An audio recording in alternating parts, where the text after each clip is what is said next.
Magandang araw mga kaibigan. Bigyan natin ng reaction opinion itong post ng Pinoy Celebrity News. Title, Huwag tayo matakot sumubok ng ibang leader. Senator Risa Hontiveros na nawagan sa publiko na bigyan natin ng chance ang iba na mamuno. Okay. So, I am not sure kung gaano katotoo itong statement na ito. Wala akong ibang nakitang source kundi ito lang. Kaya magbigay lang ako ng reaction, opinion based dito.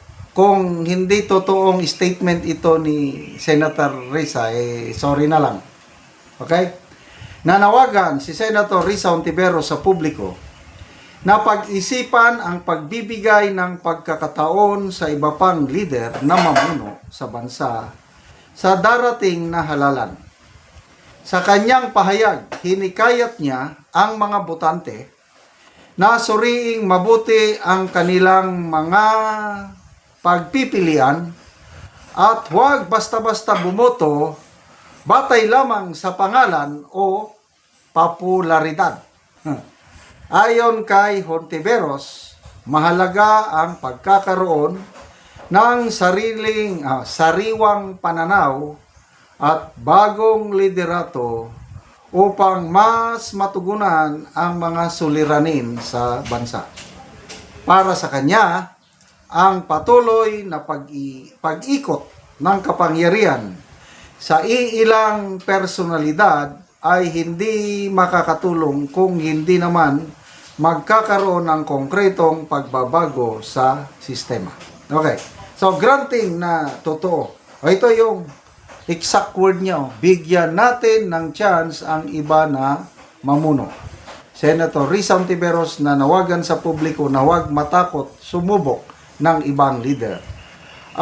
Maybe, akin lang itong opinion na payag niya ito dahil sa panawagan ngayon na ipasa ang anti-political dynasty bill. So mayroong panukala sa Kongreso, may panukala sa Senado na sana wakasan na ang political dynasty. Ako, kung maipasa nila, well and good. Bakit hindi?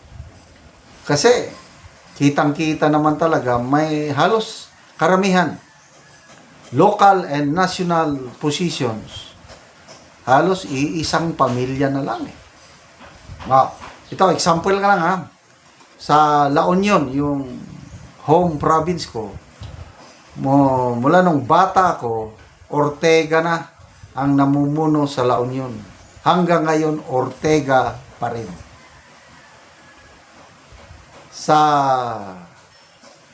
Dito sa Mindanao, hindi ko na lang banggitin yung mga probinsya na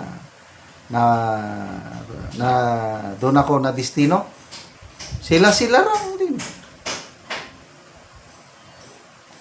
Okay, kung maipasa nila, well and good. Yung tunay na batas na talagang mawawala ang political dynasty. Para masubukan naman ng iba. Problema itong si Congressman Sandro Marcos at Speaker Bujidi.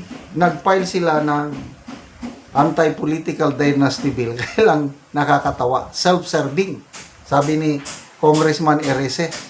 Yung bill nila is they are legitimizing political dynasties. Kasi ang bill ni Sandro Marcos at ni Bujidi, pwede at any time sa isang pamilya, example, Marcos family, 5 sa pamilya nila can occupy any position at any given time. Example, isang senador, isang congressman, isang gobernador, isang mayor, isang barangay captain. Yan ang ibig sabihin nila sa kanilang. Kaya kalukuhan yun. Kalokohan. So, maipapasa ba nila ang anti-political dynasty law? I don't believe so. Kasi sila-silang matataman. Kaya, itong panawagan ni Risa Ontiveros na medyo maganda yung kanyang patutunguhan, kailang parang self-serving din eh. Bakit? Gusto niyang maging pangulo. Sinong pinatapataman niya? Yung mga iba dyan, wag na. Example, kung sinong makakalaban niya. Duterte, palagi naman lang yan. Wag nyo nang botohan ng mga Duterte. Sino pa? Tulpo. Sila lang din. Ang dami ng tulpong nakaupo. Wag na. Sino pa? Rimulya, wag na. Sino lang maiwan? Hontiveros. Kasi nga, wala naman. Isa man lang ang Hontiveros, siya man lang ata. Di siya ang maiwan. Bigyan nyo namang ng pag-asa ang iba. Ako ba? Bigyan nyo naman ako ng pag-asa. Tingnan natin ang reaksyon ng taong bayan, ha? Senator Ontiveros, sana makita nyo ito. 9,800 ang nag-react. 9,500 ang tumatawa. 79 ang galit. 150 lang ang nag-like. Halos 1% lang, Senator Risa, ang naniniwala sa iyo na bigyan nyo naman ng karapatan ng iba. Okay. Depende yan. Ako, depende sa pamilya o yung political dynasty. Example, Duterte. Bahalang Poros Duterte ang mamuno. Bakit? Kitang-kita ko. Kasi dito ako sa Mindanao.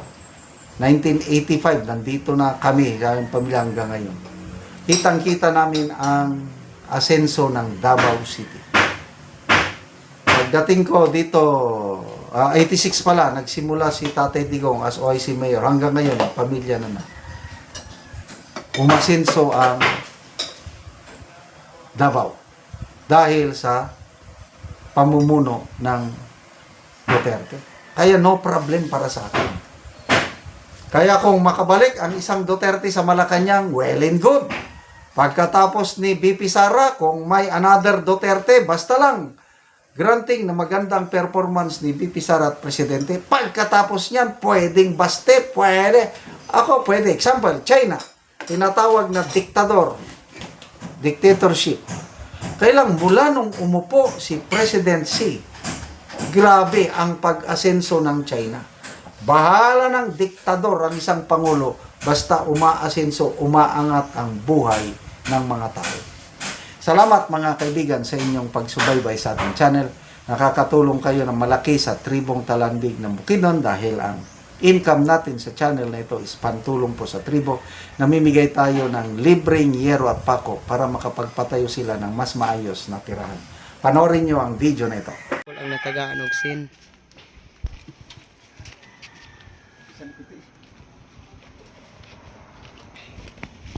So mao na ni ang iyang balay.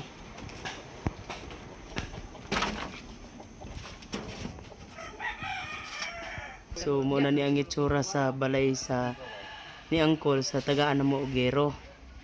So makita gid nimo nga mga dako na kayo og buslot oh.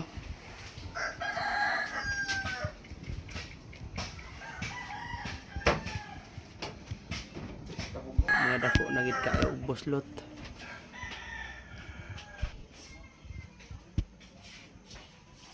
So karon Kol, pila na ni katuig ang inyong balay nga inaani nang itsura sa inyong mga atop? Mga 15 na gini katuig. 15 na katuig.